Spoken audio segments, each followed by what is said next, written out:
Hello dear students, how are you. मैं doctor Devendra, आपके प्यारे चैनल क्लासिक केमिस्ट्री अब से। जैसा कि हम सेकंड चैप्टर पढ़ रहे हैं सॉल्यूशन, और इसमें हमारा कॉलिगेटिव प्रॉपर्टीज़ चल रहा है। और अभी तक हमने इसमें 3 कॉलिगेटिव प्रॉपर्टीज़ के बारे में पढ़ लिया। Relative lowering of vapour pressure, then अपन ने एलिवेशन इन बॉइलिंग पॉइंट, और फिर इसका डिप्रेशन इन फ्रीजिंग पॉइंट। और फोर्थ कॉलिगेटिव प्रॉपर्टी है वो आज हम देखेंगे। इसमें हमारा क्या है, ये ऑस्मोसिस एंड ऑस्मोटिक प्रेशर।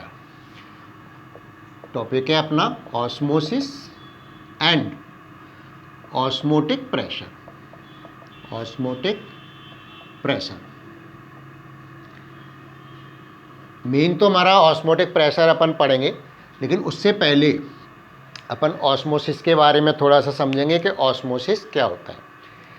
तो अगर अपन देखें ऑस्मोसिस के बारे में, तो कुछ जनरल नेचुरल फिनोमिना है जो अपन देखते हैं, जिससे अपन ऑस्मोसिस को एक्सप्लेन कर सकते हैं। जैसे अपन फिनोमिना देखें, आपने देखा होगा, अगर आपके पास जैसे मुरझाया हुआ लीव्स हैं या फ्लावर हैं, अपन उसको पानी में डाल दें, फ्रेश वाटर में डाल दें, तो क्या हो जाता है, कुछ समय बाद वो रिवाइव हो जाते हैं, वापस से क्या हो जाते हैं, फ्रेश हो जाते हैं। क्यों हो गए? क्योंकि उन्होंने वाटर मॉलिक्यूल्स को अंदर अपने में ले लिया। ठीक है, एक ही एग्जाम्पल हुआ। दूसरा आपने देखा होगा, कई बार किशमिश होती है ना, किशमिश को अपन पानी में डाल के रखते हैं तो क्या होता है, फूल जाती है। क्यों फूल गई? क्योंकि उसमें पानी अंदर चला गया। ठीक है ना।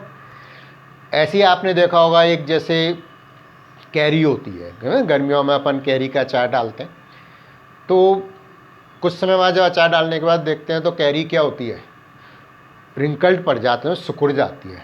सिकुड़ जाती है तो इसका मतलब क्या हुआ कि जो अंदर वाटर था वो बाहर सॉल्ट में आ गया। बाहर का कंसनट्रेशन ज़्यादा थी तो वाटर किस में निकल के आ गया, सॉल्ट में आ गया, बाहर आ गया, तो वो क्या हो गया, मुरझा गई। तो ये जो प्रोसेस है, मूवमेंट ऑफ द सॉल्वेंट या मूवमेंट ऑफ द वाटर, ठीक है ना, थ्रू अ लेयर, यानी सभी में अपन देखें तो क्या होता है, एक बाहर एक लेयर होती है, कवरिंग होती है, जिसके थ्रू क्या हो रहा है, वाटर का आना जाना हो रहा है, मूवमेंट हो रहा है। तो वही क्या होता है, अपना ऑस्मोसिस कहलाता है। तो मैं एक एक करके जो अपनी जनरल एग्जांपल्स है पहले लिखेंगे अपन ऑस्मोसिस प्रोसेस के लिए, फिर मैं एक डायग्राम बना के भी आपको बता दूंगा केमिकल प्रोसेस के आधार पर। ठीक है, तो पहला तो अपना क्या बताया था मैंने आपको, विल्टेड फ्लावर। विल्टेड का मतलब होता है मुरझाया हुआ। ठीक है, तो अपन देखेंगे कि विल्टेड फ्लावर, अगर आपको ध्यान नहीं रहे विल्टेड क्या होता है, तो अपन इसमें हिंदी में भी आप लिख लो, मुरझाया हुआ, मुरझाया। ठीक है, विल्टेड का मतलब क्या हुआ, मुरझाया। फ्लावर तो आप समझते हैं। Wilted flower can be revive, revive मतलब फिर से सही होना, revive in the fresh water, in the fresh water. ठीक है, एक तो ये हो गया। दूसरा अपन देखे, मैंने आपको एग्जाम्पल बताया किशमिश का। ठीक है ना। तीसरा एग्जाम्पल कैसे बताया मैंने आपको, कैरी का। ठीक है ना। तो अपन देख सकते हैं कि कैरी, ठीक है ना, अपन इसमें आपकी सिंगल ही आएगा, carry becomes wrinkled, WRINKLED, wrinkled in the pickles मतलब अचार हो गया। ठीक है, समझ में आ गया ये। तो अगर अपन इन दोनों को देखें, एक आपने देखा होगा जैसे कैरेट है, कैरेट को अपन सब्जियां आती है ना, जो मंडी से लेके आते हैं सब्जी को, कई बार देखा होगा आपने, सब्जी बेचने वाले क्या पानी छिड़कते हैं या पानी में धो के रखते हैं, तो वो भी एक क्या हो गया, उसको फ्रेश, यानी उसमें पानी आपके अंदर चला जाता है। ठीक है ना। तो ये जो हो रहा है, अगर हम चाहे अपन कैरी को देखें चाहे फ्लावर को देखें, तो ये क्या है, एक ये सराउंडेड बाई अ लेयर, ये सभी किससे, एक लेयर से सराउंड रहते हैं। तो अपन इसी को आगे समझ लेते हैं कि इन ऑल अबव एग्जाम्पल्स, अपन ऐसे लिख लेते हैं, in the above examples, in the above examples, each will surrounded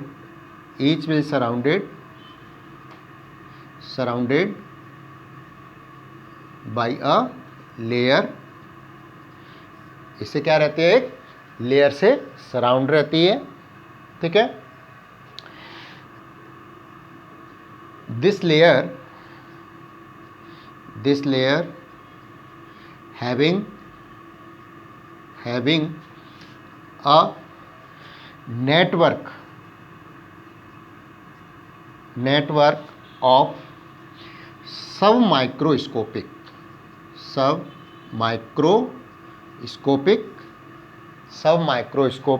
pores. यानी इसमें क्या होते हैं, बहुत छोटे छोटे छिद्र होते हैं, सब microscopic pores, which is allow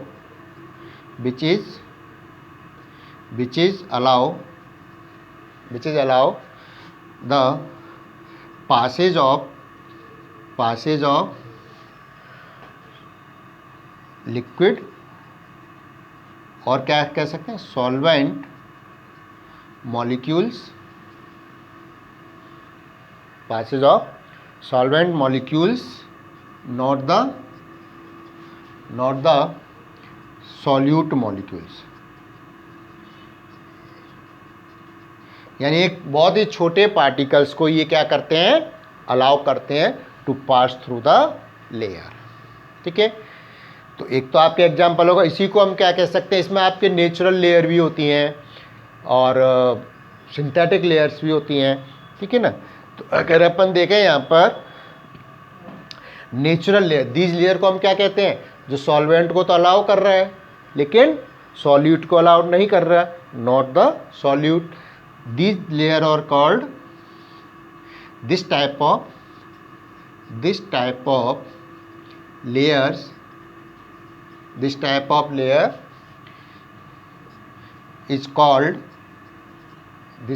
layer is called semi permeable membrane. आपने नाम सुना होगा, सेमी परमिएबल मेम्ब्रेन. इसको अपन क्या कहते हैं, सेमी परमिएबल मेम्ब्रेन कहते हैं, ठीक है. अब ये आपके सेमी परमिएबल मेम्ब्रेन है, ये नेचुरल भी हो सकती है और सिंथेटिक भी हो सकती है. शॉर्ट में अपन इसको SPM भी लिखते हैं, कई जगह अपन आगे बात करेंगे SPM. तो SPM का क्या मतलब हुआ, सेमी परमिएबल मेम्ब्रेन.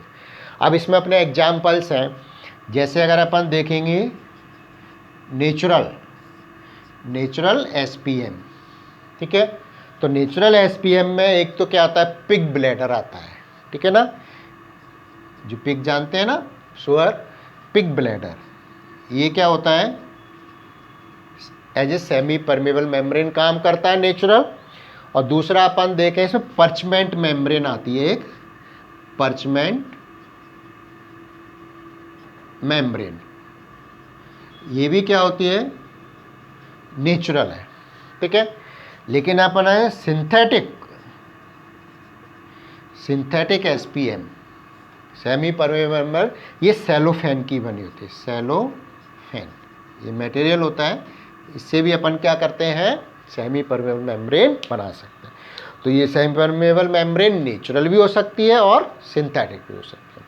तो एक एग्जांपल तो हमने ये पढ़ लिया. अब मैं एक केमिकल का एग्जांपल आपको बता देता हूँ, फिर अपन इसकी डेफिनेशन लिख लेंगे, ठीक है. तो अपन देख रहे हैं ना यहाँ पर, ये जो हुआ विल्टेड फ्लावर क्या हो, रिवाइव हो गए, अच्छा फ्रेश हो गए, तो पानी के अंदर चला गया, किसके थ्रू, मेम्ब्रेन के थ्रू. दूसरा आपने देखा, जैसे कैरी का एग्जाम्पल लिया, ठीक है ना. तो उसमें क्या हुआ, पिकल में क्या होता है, मुरझा जाता है, सिकुड़ जाता है, यानी उसका अंदर का पानी बाहर आ गया. कैसे आया, उस मेम्ब्रेन के थ्रू आया, ठीक है. एक अपन और एग्जाम्पल ले लेते हैं, फिर इसकी अपन डेफिनेशन लिख लेंगे ऑस्मोसिस की.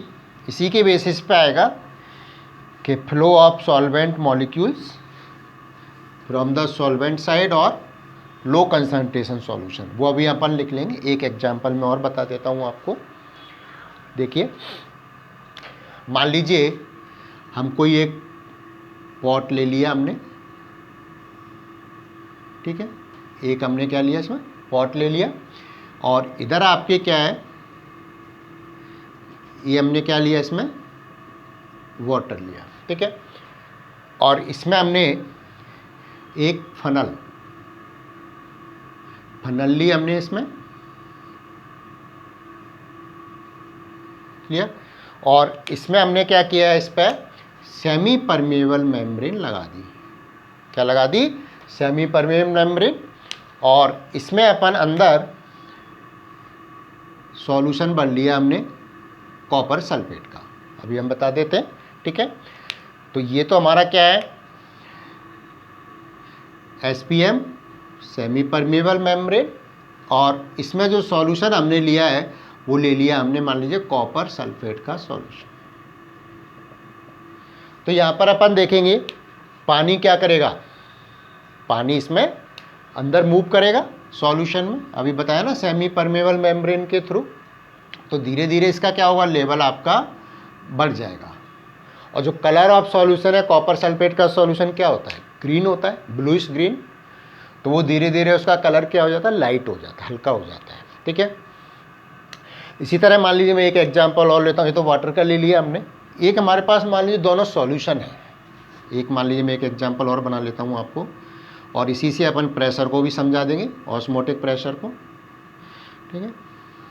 ये मान लीजिए हमने कोई अलग से पॉट लिया, ठीक है, और इस पर हमने क्या है, फ्रिक्शनलेस पिस्टन लगा होता है, इस पर क्या लगाते हैं अपन, प्रेशर लगाते हैं। ये क्या हो गया आपके, फ्रिक्शनलेस पिस्टन, और बीच में हमने क्या लगा दिया, ये सेमी परमेबल मेम्ब्रेन है, ठीक है। ये क्या है, हमारी सेमी परमेबल मेम्ब्रेन, और इसमें हमारे क्या भरे हुए हैं, सॉल्यूशन भरे हुए हैं। जैसे एक सॉल्यूशन तो इधर हो गया हमारा, और एक क्या होगा, मान लीजिए हमने इधर ले लिया, ठीक है। तो इधर तो हमारा क्या है, मान लीजिए सॉल्यूशन कैसा है, इसकी कंसंट्रेशन क्या है, ज़्यादा है, मोर कंसंट्रेशन, मोर कंसंट्रेशन वाला सॉल्यूशन हो गया मान लीजिए हमारा मोर कंसंट्रेशन, ठीक है ना। और दूसरी तरफ आपने क्या लिया, सॉल्यूशन कैसा सॉल्यूशन है, लेस कंसंट्रेशन सॉल्यूशन। कंसंट्रेशन का मतलब तो समझते हैं, जैसे मान लीजिए हम शुगर के सॉल्यूशन लें या सॉल्ट के सॉल्यूशन लें, तो इसमें ज़्यादा सॉल्ट घुली हुई है, इसमें कम सॉल्ट घुली हुई है, तो सॉल्यूशन की कंसंट्रेशन कम हो गई, ठीक है। और ये हमारा क्या हो गए, पिस्टन, और दूसरे ये तो हमारे क्या है, दोनों frictionless piston, frictionless piston. Piston का मतलब क्या है कि इसमें जब प्रेशर बढ़ेगा तो ये ऊपर भी उठ सकता है, और अगर अंदर से प्रेशर बढ़ेगा तो ऊपर उठेगा, ऊपर से लगाएंगे तो ये नीचे आएगा, लेकिन फ्रिक्शन लेस होना चाहिए। फ्रिक्शन लेस होगा तो इसका मतलब क्या है कि एक्चुअल प्रेशर आएगा, नहीं तो कुछ प्रेशर किस में चला जाएगा, आपका फ्रिक्शन में चला जाएगा, ठीक है। तो फ्रिक्शन लेस पिस्टन, और ये तो हमारी है ही सेमी परमेबल मेम्ब्रेन, क्लियर। तो इससे अपन समझ सकते हैं ऑस्मोसिस की डेफिनेशन, और फिर प्रेशर को भी अपन समझेंगे। देखिए यहाँ पर अपन देख रहे हैं ना कि जो वाटर मॉलिक्यूल है वो मूव कर रहे हैं किसमें, कॉपर सल्फेट सॉल्यूशन में, through the semi permeable membrane. इधर भी हम देखें तो इसमें भी क्या होगा आपके कि सॉल्वेंट मॉलिक्यूल्स मूव्स या pass from less concentration solution to the more concentrated solution, यानी आपके क्या आएंगे, इससे इधर आएंगे, और इसमें क्या जा रहे हैं, आपके ऊपर जा रहे हैं, ठीक है। लेकिन मूवमेंट किसका हो रहा है, सॉल्वेंट मॉलिक्यूल्स का। ये मैंने आपको बताया ही था कि सेमी परमेबल मेम्ब्रेन के थ्रू किसका मूवमेंट होता है, सॉल्वेंट मॉलिक्यूल का, और यही क्या कहलाता है, आपके ऑस्मोसिस कहलाता है। तो अपन डेफिनेशन लिख लेते हैं, क्या डेफिनेशन हो जाएगी इसके बेसिस पे, movement of solvent molecules from solvent side to solution side। ये मान लीजिए मैं आपको ए एग्जाम्पल दे दूं तो इसमें लिख सकते हैं आप ए, जो हमने इसमें बताया, और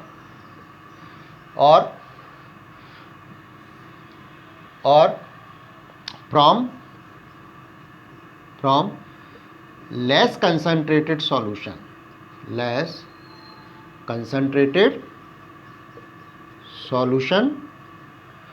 to the more concentrated solution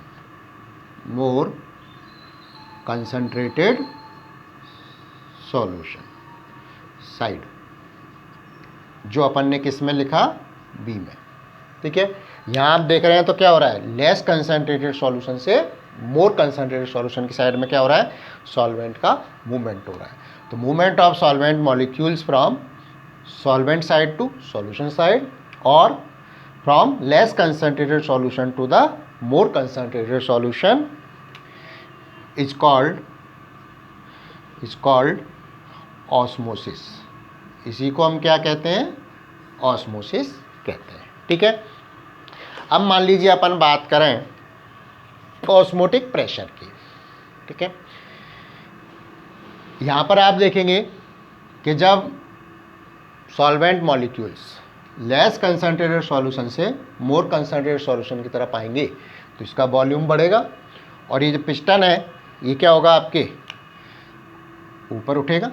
ठीक है, अब जो ऑस्मोटिक प्रेशर है वो क्या कहता है कि pressure on the solution side, pressure on the solution और मोर कंसंट्रेटेड सॉल्यूशन साइड। अगर अपन एक तरफ सॉल्वेंट लेते हैं एक तरफ सॉल्यूशन लेते हैं तो सॉल्यूशन साइड हो गया, या दोनों ही अपन सॉल्यूशन ले रहे हैं तो मोर कंसंट्रेटेड सॉल्यूशन साइड हो गया। ठीक है ना, तो pressure applied to the solution और more concentrated solution side to stop the flow of solvent molecules, यानी सॉल्वेंट मॉलिक्यूल्स को फ्लो को स्टॉप करने के लिए जो प्रेशर लगाएंगे, रोकने के लिए जो प्रेशर लगाया जाएगा, that is called the osmotic pressure. तो अपन लिख लेते हैं इसको, समझ में आ गया ना। तो ऑस्मोटिक प्रेशर की अपन डेफिनेशन क्या लिखेंगे, प्रेशर अप्लाइड, यानी इधर आपके प्रेशर लगाएंगे ना इस पर।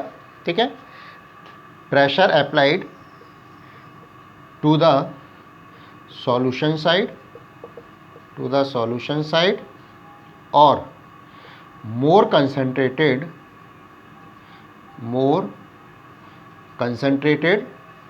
अगर दोनों सॉल्यूशन है तो मोर कंसंट्रेटेड वर्ड यूज होगा, अगर एक सॉल्वेंट और एक सॉल्यूशन है तो सॉल्यूशन यूज होगा। ठीक है, तो pressure applied to the solution और more concentrated solution side to stop the flow of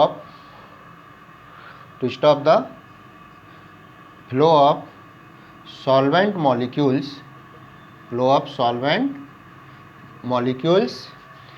through, ये वर्ड यूज करेंगे, through SPM, semi permeable membrane, ये जरूरी है ना। ठीक है, इज कॉल्ड ऑस्मोटिक प्रेशर।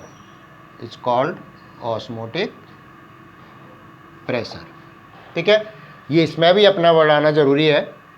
अपन ने लिखा है ना, movement of solvent molecules from solvent side to solution side और from less concentrated solution to the more concentrated solution side through SPM।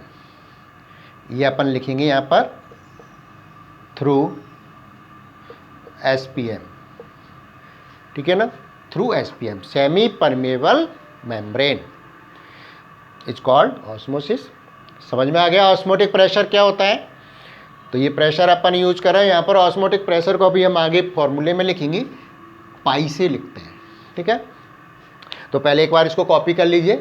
क्योंकि हमने आपको ध्यान होगा पिछली जो पढ़े हैं क्वालिटेटिव प्रॉपर्टीज में हम मोलर मास निकालते हैं किसका, सॉल्यूट का, ठीक है, वही हम यहाँ पर निकालेंगे। तो किस तरह से निकालेंगे मैं बताता हूँ अभी आपको, एक बार कॉपी कर लीजिए। ऑस्मोटिक प्रेशर को अपन पाई से लिखेंगे,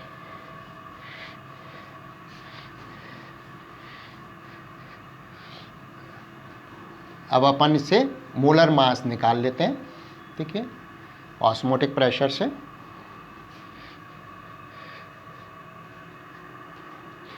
तो अपन है मोलर मास। नेक्स्ट हमारा इसमें क्या चलेगा, calculation of molar mass from the osmotic pressure. तो अपन लिख लेते हैं calculation of molar mass of solute, molar mass of solute, ठीक है, by the osmotic pressure, osmotic pressure pi. Clear. तो किस तरह से अपन निकालेंगे, ये अपने गैस इक्वेशन पड़ी हुई है, अपन देखते हैं from gas equation, gas law, ठीक है, गैस इक्वेशन क्या लिखते हैं अपन, PV is equal to nRT, ये अपने को पता है। अब यहाँ पर आप देखें तो प्रेशर अपना क्या है, पाई लिया है अपने, ऑस्मोटिक प्रेशर क्योंकि अपन किससे लिख रहे हैं, पाई से लिख रहे हैं। तो अपन क्या लिख सकते हैं इसकी जगह, can you modified for osmotic pressure, for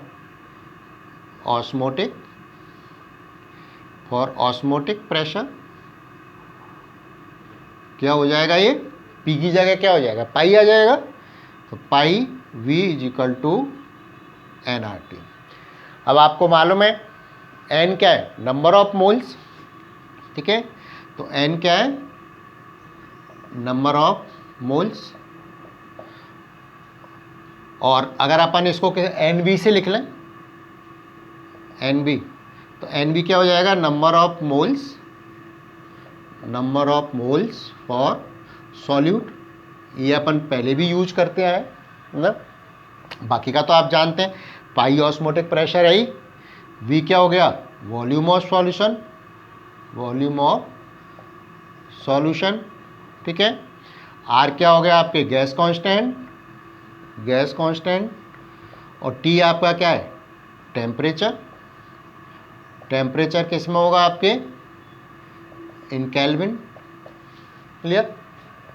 तो अब इसको सॉल्व कर सकते हैं अपन, क्या होगा, pi is equal to NB upon V RT, ठीक है। अब आप देखो NB अपॉन V को क्या लिख सकते हैं अपन, number of moles per litre solution, ये कंसंट्रेशन भी हो सकती है, pi is equal to CRT भी हो गया, ठीक है। तो इसको अपन 1 मान लें, इसको 2 मान लें। क्लियर। अब आप यहाँ पर देखोगे तो NB नंबर ऑफ मोल्स क्या होते हैं, नंबर ऑफ मोल्स अपन किसके बराबर लिख सकते हैं, WV upon MB,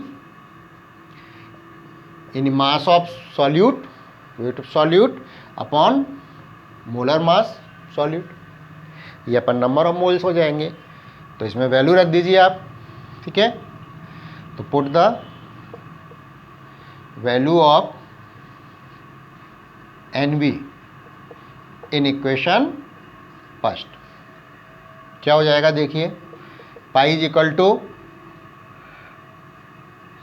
WB upon V into MB, ठीक है, और ऊपर अपना क्या बच गया, RT। क्लियर। अब अपन निकाल सकते हैं ना MB, molar mass of solute, ठीक है। तो आपके क्या हो जाएगा, WB RT upon pi V, ये हमारा फॉर्मूला हो गया किसके लिए, मोलर मास ऑफ सॉल्यूट। तो यहाँ पर भी अपन देखें तो जो ऑस्मोटिक प्रेशर है वो किस पे डिपेंड कर रहा है, number of moles of solute, ना कि नेचर पे डिपेंड कर रहा है। तो इसीलिए आपके ऑस्मोटिक प्रेशर मेथड है, ये भी क्या हो गया, कॉलिगेटिव प्रॉपर्टी हो गई। तो अपन लास्ट में अपन क्या बता सकते हैं यहाँ पर, क्या लिखेंगे? ऑस्मोटिक प्रेशर, पहले इसको कॉपी कर लीजिए, फिर मैं दोबारा दूसरी लाइन में लिख देता हूँ, उठा के कॉपी करिए यहाँ तक, फिर अपन लिख लेते हैं कि osmotic pressure depends upon the number of moles not the nature of solute. तो अपन क्या लिखेंगे? Osmotic pressure depends upon the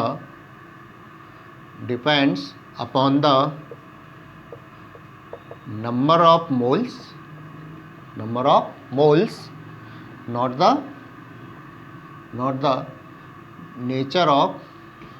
nature of solute, ठीक है।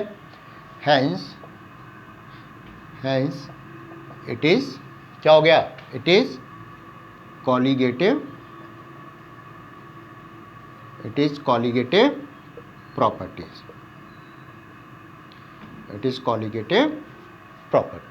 ठीक है। अब हमारी चारों कॉलिगेटिव प्रॉपर्टी हमने पढ़ ली। Relative lowering vapour pressure, elevation in boiling point, depression in freezing point, और एक हमारा लास्ट हमने पढ़ा ऑस्मोटिक प्रेशर।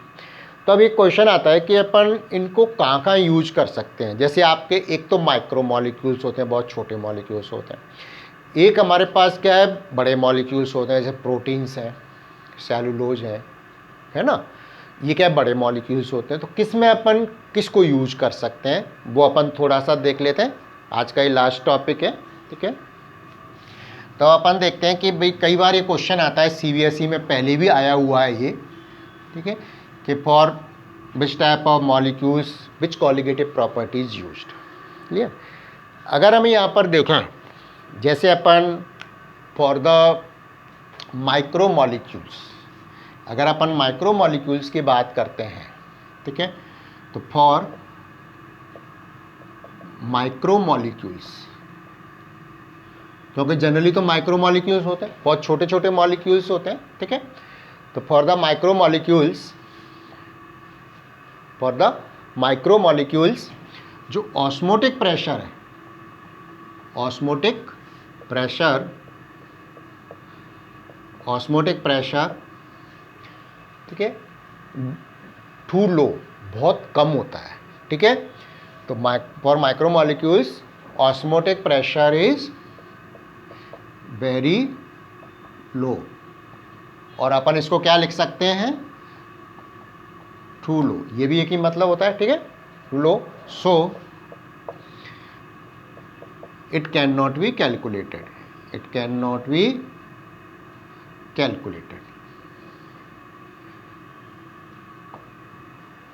तो इसका मतलब क्या हुआ कि माइक्रो मॉलिक्यूल्स के लिए अपन ऑस्मोटिक प्रेशर मेथड यूज नहीं कर सकते, ठीक है।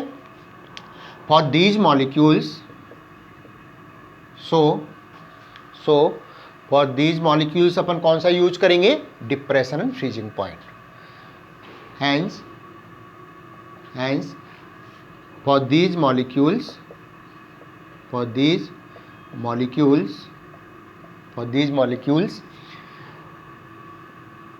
Depression freezing point, depression in freezing point and other colligative properties are used. Other colligative properties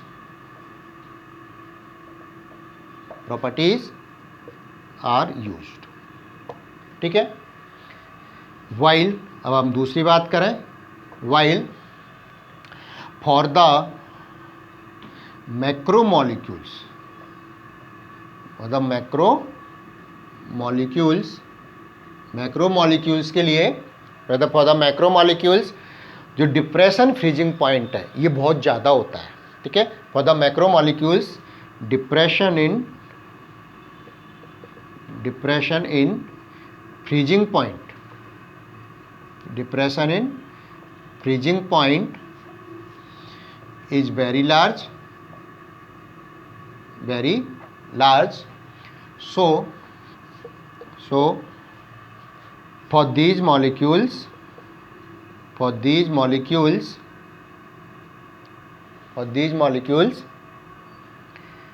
इसमें आपके मैक्रो मॉलिक्यूल्स में क्या क्या आते हैं, आप एग्जाम्पल लिख सकते हैं इसमें, प्रोटीन मॉलिक्यूल्स, ठीक है ना, सेलुलोज मॉलिक्यूल्स जो बड़े मॉलिक्यूल्स होते हैं, etcetera. Difference freezing point is very large. So for these molecules osmotic pressure